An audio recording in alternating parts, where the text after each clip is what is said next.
দুনিয়ায় মানুষ খালি হাতে আসে, তাকে লালন পালন করে আস্তে আস্তে বড় করা হয়। তারপর তার মনে ইচ্ছে জাগে।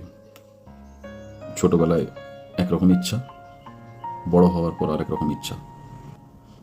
এটা চায়, ওটা চায়। দিন দিন যত পায় তত তার চাহিদা বাড়তেই থাকে। একটা সময় এসে সব চাওয়া পাওয়াগুলো পূরণ না হলে তখন ভাগ্যের প্রতি তার অভিযোগ জন্মায়। এটা চেয়েছি পাইনি, ওটা চেয়েছি পাইনি। তারপর দুনিয়ার মানুষের মায়ায় পড়ে।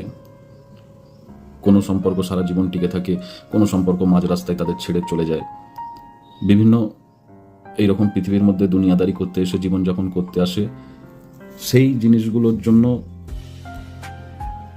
মানুষ কতটা মানুষ তার নিজের সৃষ্টিকর্তাকে ভুলে যায়।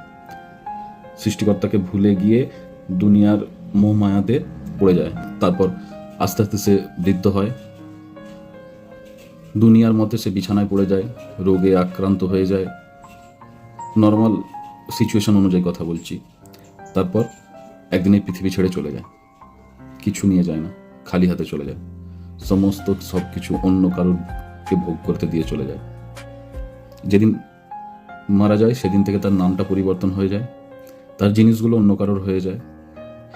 কিছুদিন মানুষ মনে রাখে, পরিবারও কিছুদিন মনে রাখে, আস্তে আস্তে ভুলতে শুরু করে। আর বন্ধু বান্ধব, পৃথিবীর সমাজের মানুষ আস্তে আস্তে সবাই ভুলে যায়।